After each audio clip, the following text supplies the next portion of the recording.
Media recognition from Bloomberg, Reuters, recycling trade publications. Patented process for 100% recovery of critical metals, including cobalt, lithium, nickel, manganese, aluminum. American Manganese is focused on recycling lithium-ion batteries for electric vehicles. American Manganese trades on the TSX Venture, AMY, the US, AMYZF, and Frankfurt 2AM. For more information, visit AmericanManganeseInc.com or phone me, Larry Ray, at 778-574-4444.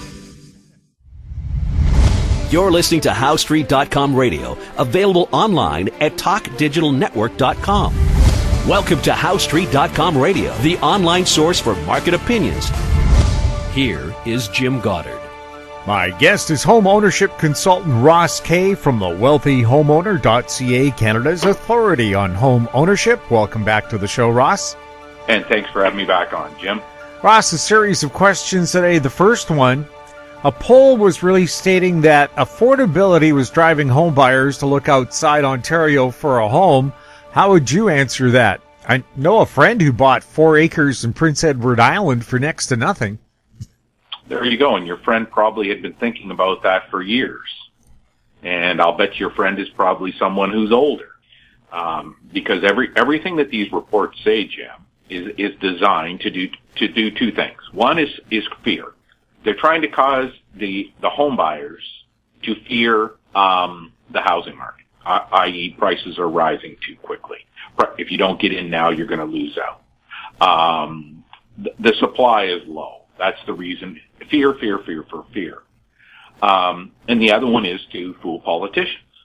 It's to create a narrative that a politician will act on, which will benefit the local realtors. I mean, this is just common sense. The British Columbia Real Estate Association, the Canadian Real Estate Association, the Ontario Real Estate Association, they are not authorized to do anything but to help their members take home a higher income. So that's how these reports are skewed. The reports are specifically designed to benefit their membership, certainly not to tell the truth. Generally speaking, they're polls, little tiny surveys, select numbers. There is no data that's driving it. I think the report you're referring to here is the one done by the Ontario Real Estate Association, which was released earlier today. Okay, when we read through it, it's just a bunch of nonsense. It's the same old stuff that they have harped on to drive their members' income levels. The problem is that people hear this stuff and they start to believe it. Look, the group they're talking about, Jim, the 19 to 29-year-old age group, almost none of them buy houses anyways right now. In 2021, that demographic is not buying houses still for another 3 to 5 years. They'll start looking between 30 and 35.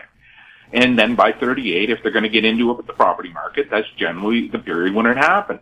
But why are you even talking to 19-year-olds about buying a house or a 21-year-old? I mean, the human brain is not even fully developed till you're 23 years old. You'll do crazy things, up until you're 23. I mean, this is not a guess. This is a scientifically proven fact. People go to school. This is how universities sell their degrees. They get young people to do stuff at a stage when their mind is still being developed. In other words, if they knew the risk that they're taking by assuming $80,000 of student debt to earn a BA or a BSc for a career that they're never going to recover that money from, they wouldn't do it. So that's basically what you're looking at here, Jim. For young buyers, always are dreamers. Young people, before they enter the buying phase, are dreamers. They think about moving to Nova Scotia, PEI, out of town. Then the reality starts to hit home, and they start to make compromises so they can stay at home. Smaller house, save more money, work longer hours to build a down payment. This report is nothing more than a carefully crafted marketing report to earn realtors more income. C.D. Howe has released a report recommending lowering the land transfer tax as a way to stimulate an economy. Should they do that, and is that the way to stimulate an economy? Look at C.D. Howe himself. I mean, this is what most of your listeners don't understand. Many of the problems that you have with the housing stock today goes way, way back to when C.D. Howe was in charge. Most people don't even understand that. The problems that you're facing today in your housing stock are exactly the same as the problems that existed at the end of World War II. Exactly the same. C.D. Howe was in charge at the time.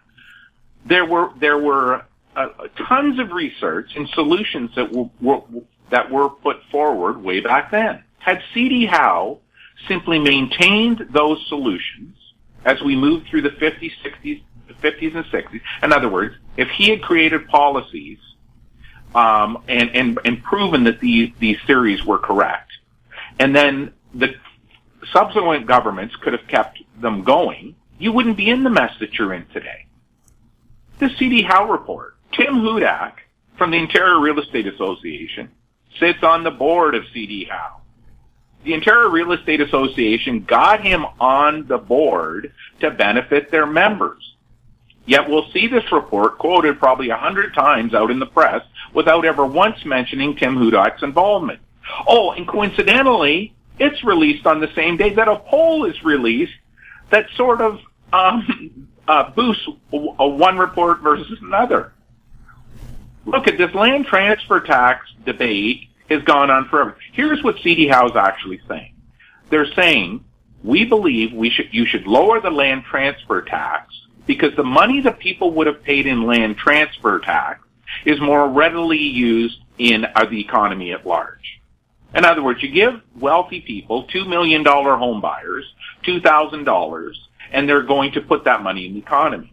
And we call BS on that comment because there is no data to prove it because it's not true. Reduction in the land transfer tax immediately becomes a higher purchase price. A higher purchase price gets immediately interpreted by your local real estate or MLS system as being a higher average price. They use this against the public. Here's C.D. Howe saying you need to lower the land transfer tax on people buying homes over $2 million. Okay, so here's what they're really saying, folks. What they're really saying is, for the last 40 years, or specifically for the last 20 years, governments across Canada have made policy decisions that were guaranteed to make single-detached homeowners richer than they would have been had those policies not been enacted. They've benefited by this hugely over the last 20 years, specifically over the last 5 years, where it's just gone skyrocketing. So not only do they want those gains, which are caused by hurting the rest of the non-homeowning population, or limiting people's ability to move up the property ladder, they now also want to say, oh no, you should also give them a rebate when they're going to trade that home, when that home is being traded.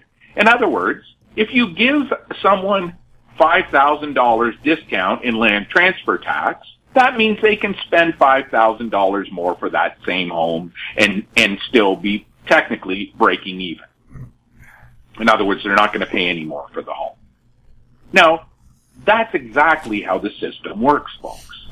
You have C.D. Howe with a board member called Tim Hudak, the president of the Ontario Real Estate Association, releasing a report to reduce the land transfer tax. I think they also had, you need to increase the first-time home buyer plan. They never talk about how the data about not repaying first-time home buyer credit RSP loans. And that money gets added to your income. And then the real problems start appearing. They never talk about that. We have them releasing a report, C.D. Howe, at the same time, the same day that Ontario releases a survey. You really can't make this stuff up, folks. The problem is your government leaders believe this stuff. Realtors this week recommended locking in rentals now because once the country opens its doors again, demand for rentals will increase. Your opinion? My opinion's this. Just a couple weeks ago, they were out telling landlords that there is an oversupply of rentals and the prices were crashing. Oh, how did that work out? Well, landlords pulled their rentals off the market. Oh, magically, inventory now drops. As soon as that happens, they flip the story and they start saying, you better increase your rental term. Look, folks, if you live in a rent-controlled province if you live in a rent-controlled province, take the longest lease that you can. It's easy to break a lease with no penalty. It's very easy to break a lease with no penalty if you know how to do it. So why wouldn't you take the longest lease possible? The landlord has an advantage over you already. So why don't you claim your right? Why is it always the rights of the home buyer or the rights of the new tenant that gets trampled on by organized real estate? Why does this continually go on? Buyer agency has been legal in this country for 20 years.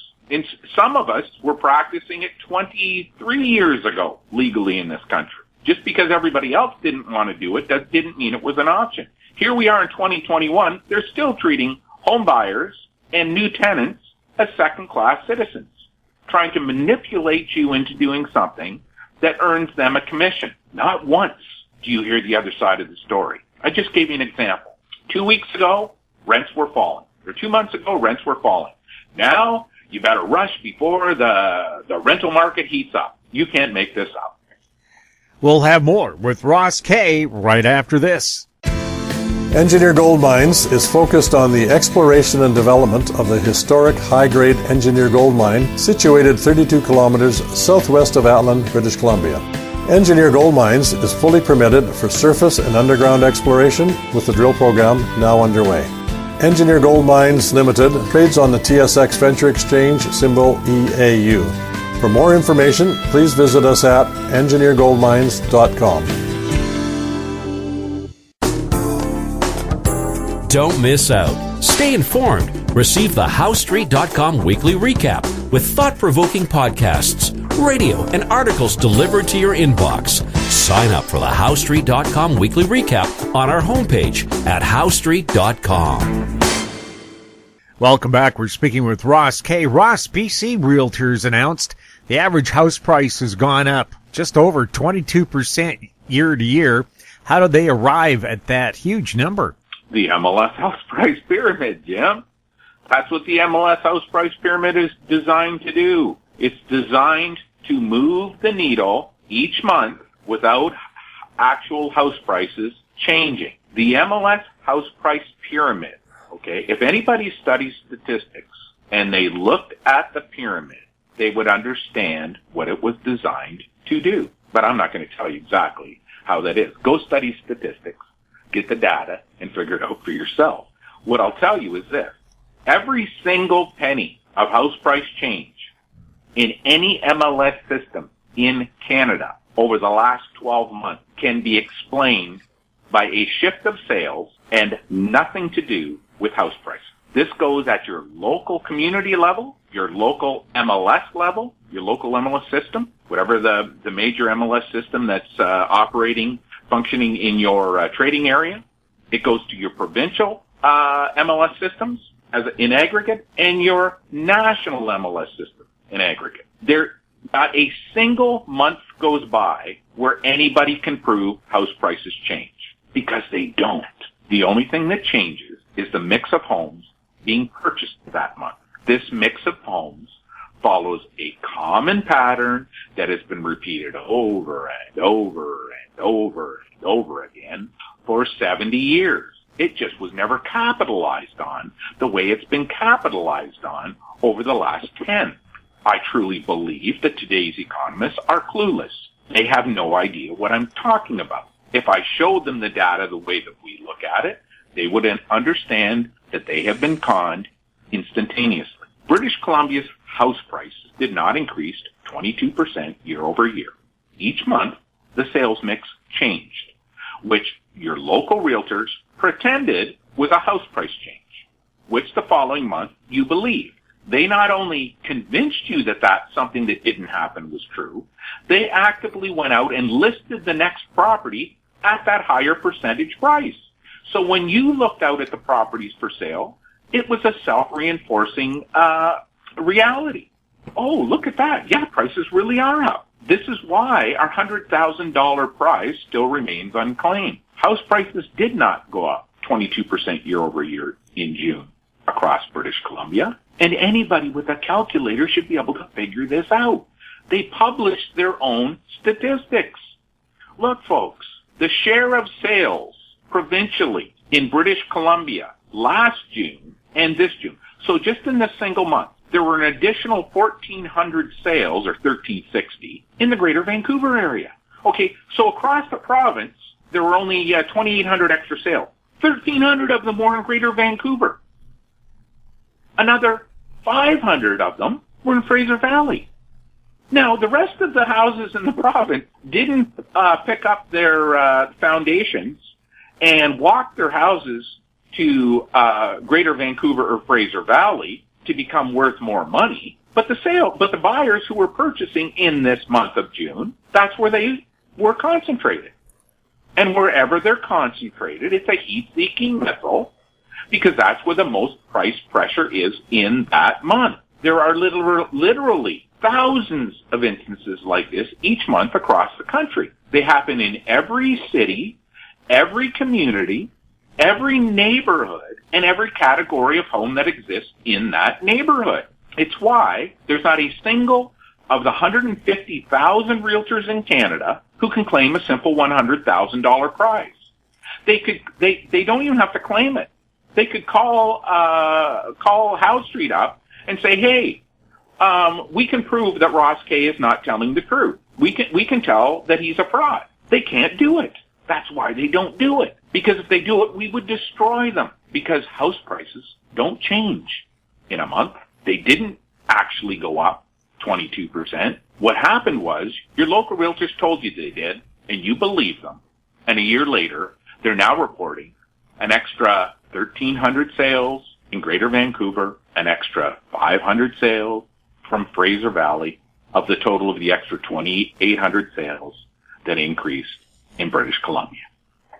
In the U.S., home builders are losing steam as signs of a fading housing market are being recorded. Previously, you warned this was going to happen. How did you know that?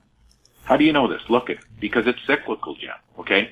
A housing market is fading months or a year, generally speaking, about 18 months out.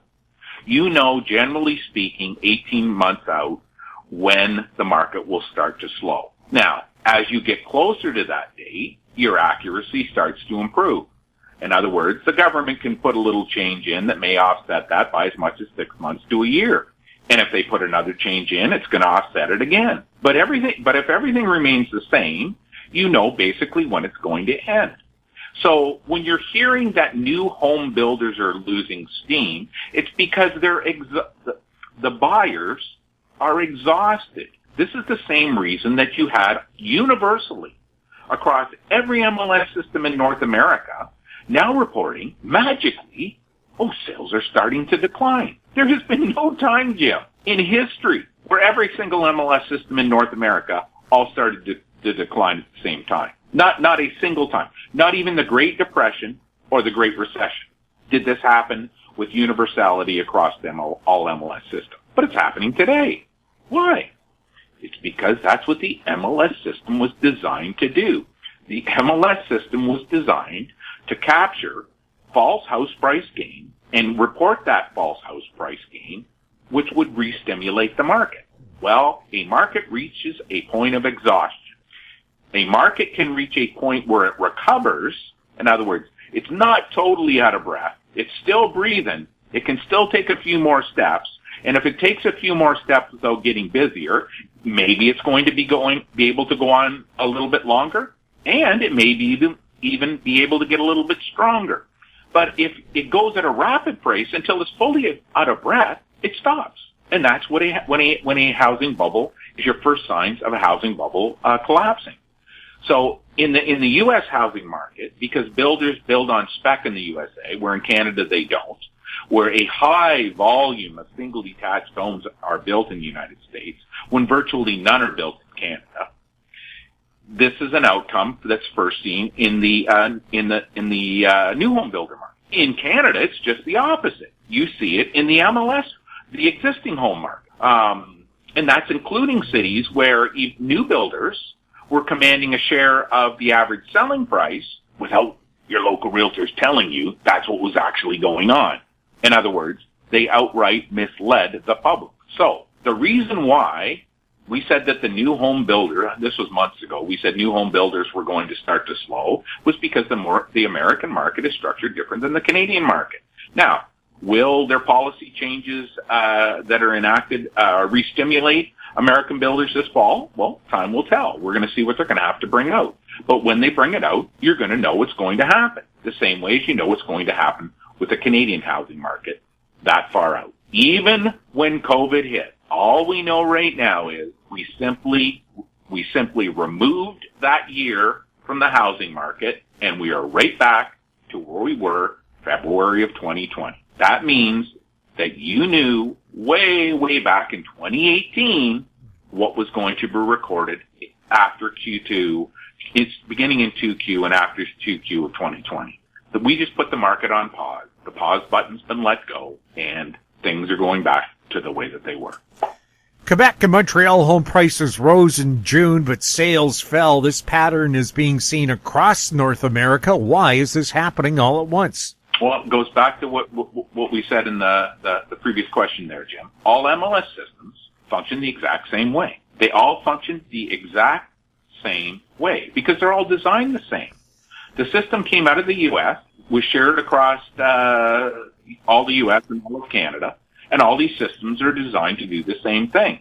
The metrics that you hear, sales to new listings ratio, months of inventory, average sales price, those are all American words, folks.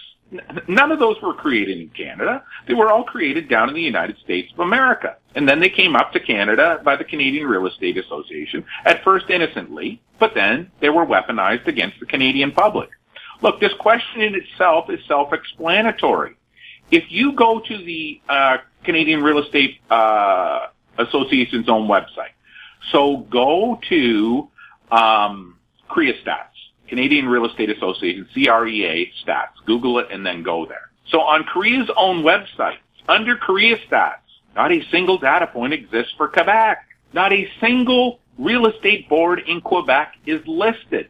They're listed from every other province, but not from Quebec. And there's not a disclosure there. Why? Well, it's the same disclosure why the Toronto Real Estate Board is the most powerful voting body for the Canadian Real Estate Association. You see, the Canadian Real Estate Association has been so afraid of the power groups within the real estate brokerage industry that they've always kowtowed to. That's why they don't have any Quebec data on the public website.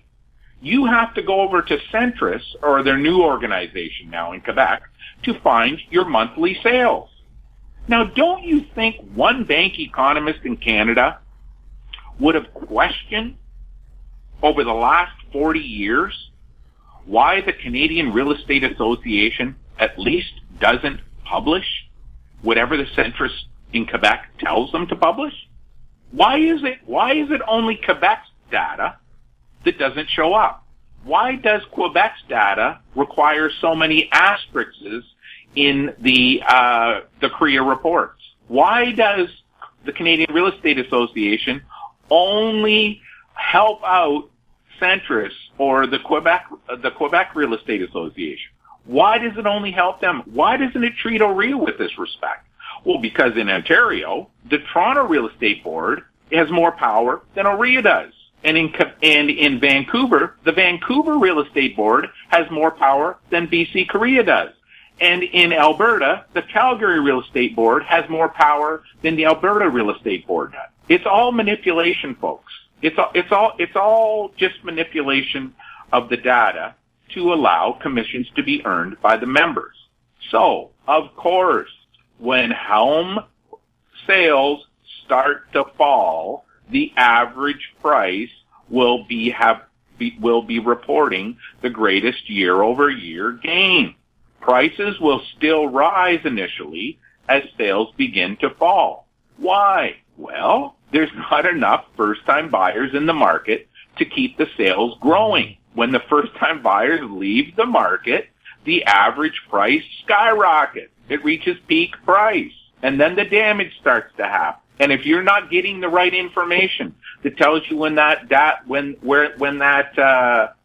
damage is going to be done, you are going to make a huge mistake. Look, folks, you can believe organized real estate. You can believe the Ontario Real Estate Association that magically first-time buyers are thinking about leaving Ontario. Magically, first-time buyers in Vancouver are thinking about moving out to Abbotsford. Magically, CD Howe releases a report the exact same day that someone on its board, the association that it's working for, that he works for, is releasing a report. Is all coincidence. You can believe that, you've got to get, rental prices are falling. Rental prices are falling. You better rent now and enter a long-term lease before it's too late.